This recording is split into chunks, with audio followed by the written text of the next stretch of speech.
All right, let's see what's up for you, Aquarius, for the last 2 weeks of November. And remember, wow. Let me say this first. Remember to watch your moon and rising signs if this particular video's messages don't make sense to you or resonate with you. I get that a lot, so you may want to watch them anyway.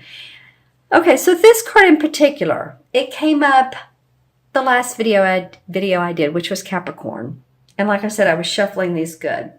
So there's a lot of moving past negative, possibly, I don't want to say negative, but situations that you're tired of that seem old, that you're like, okay, I'm ready to wind this up. I want something new.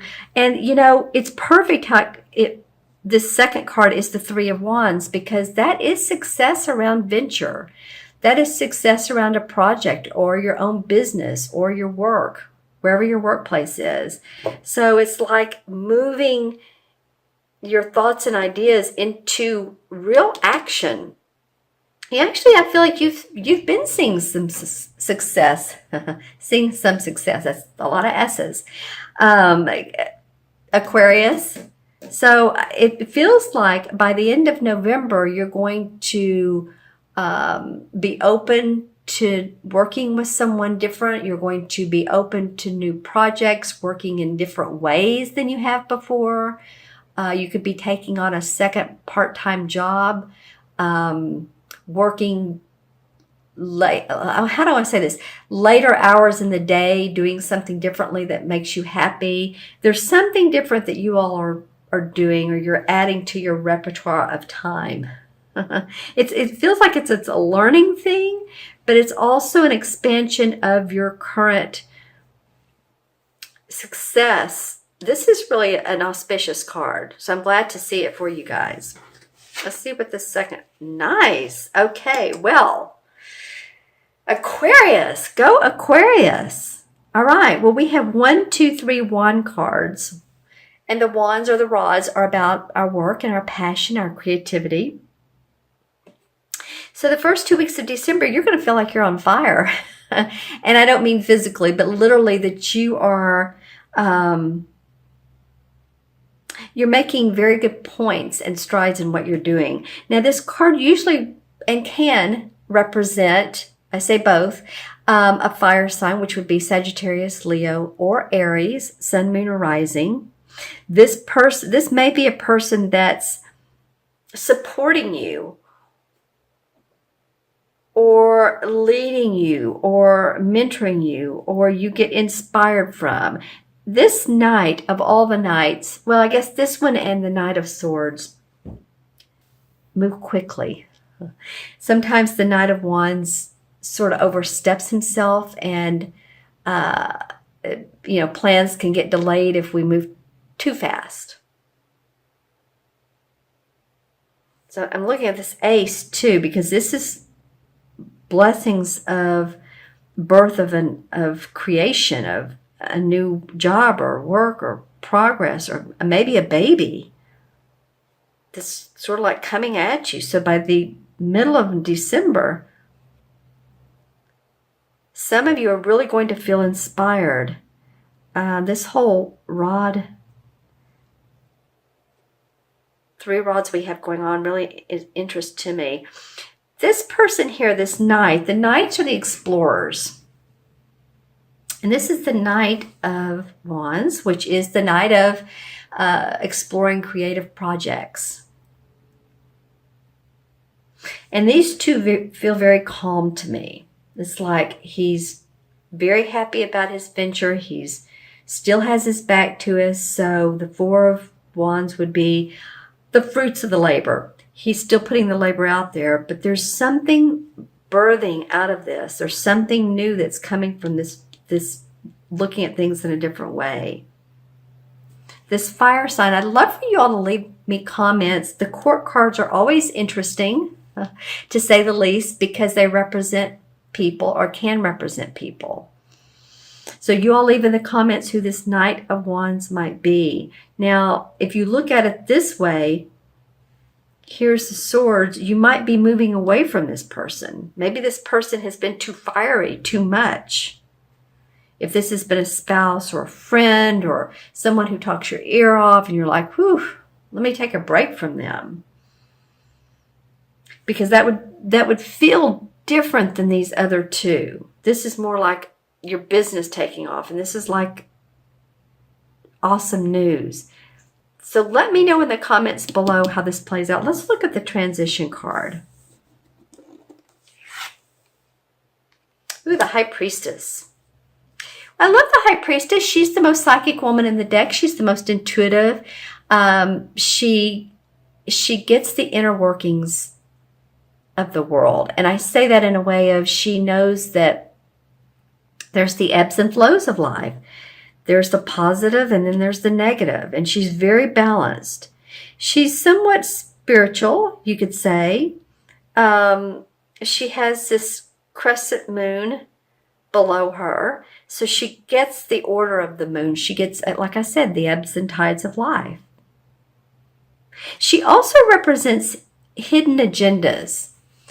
So if any of you all are dealing with someone that you're not really sure about, that you're not sure if they're good for you in your life, you might want to really go into your inner intuition and sit with yourself and see, take a couple deep breaths and feel if this person is good for you. That might be this Knight of Wands that I'm talking about that you're unsure of. It may or may not be. So you all, of course, not every Aquarian's born on the same day, the same time, the same minute, the same hour, the same place. So this is going to represent different people to all of you all. I feel like, though, this is someone, or this is a time for you when you really are perceptive and intuitive and you get it. Okay, let's see what the crystal has to say as well. I'm going to use this crystal. Yeah, you're leveling out a playing field. You may have felt like in the past or in a relationship, it doesn't have to actually be a romantic relationship, if I can get my words out here. It can be a friendship, it can be a business partner, or business organization. But I feel like you're feeling like, now I'm on a level playing field. They're not quite as superior as you once thought. And I think that might have been in your own mind, actually. You've always been as talented. You've always been as good as them. I feel like you'd been thinking a lot. Well, maybe I'm not as good as they are, or he or she or whomever. Let's see what else comes up for you. I'm looking for, okay, that's some beautiful blue. And I'm holding it away from this, so it's not that. This particular blue, let's see, I'm looking to see if it's more of a cobalt. Well, blue has to do with the throat chakra, so communicate your words. That's beautiful. I want to say don't mince your words. In other words, don't hold back. And at the same time, use your words carefully. So that's two different encouragements, isn't it? But there is something about languages. So any of you all that are studying different languages, different cultures, that comes up as well. You might be learning, it's French or Spanish. Yeah, that comes up. Okay, so for any of you doing that,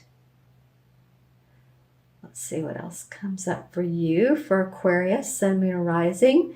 Some of you are thinking about writing a book or a pamphlet. Maybe it's part of your work, but maybe it's not too. And I feel like some of you are going to have to stand up for your ideas and who you are. It may mean around in a relationship, or it could mean at your workplace or at your business, or ideas that you have.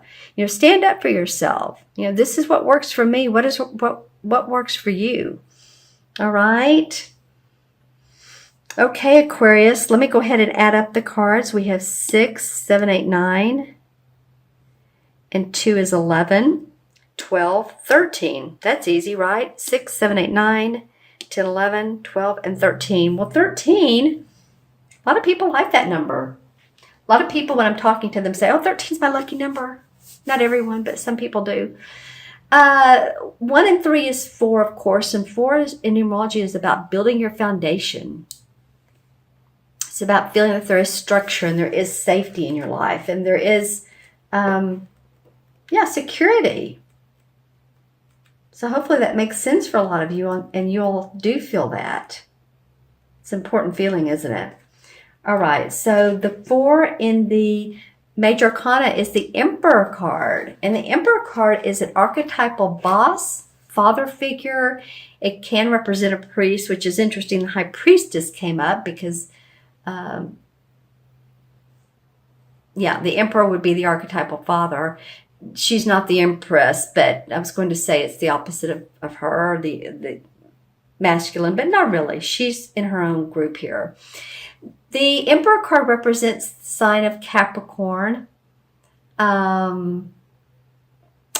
Again, someone who is very staid in their position, who leads. It can also mean government, authority figure, judge, executive decision maker, father, makes a ruling. For some of you all, it could be any type of ruling for possibly a court case or something like that, or a ticket or a fine. Be careful how you're driving. I told one other sign that, and I got some feedback that, someone had been pulled over. Of course, the streets are busy, so that's going to happen. But yeah, don't have a heavy foot while you're driving. You know what I'm saying? It really does make a difference. So this Capricorn can also be someone in spirit who is watching over you, who is with you, a spirit guide. And I've noticed that it represents that to some people. So pay attention to your angels and your spirit guides, and those of you and those that you feel are with you.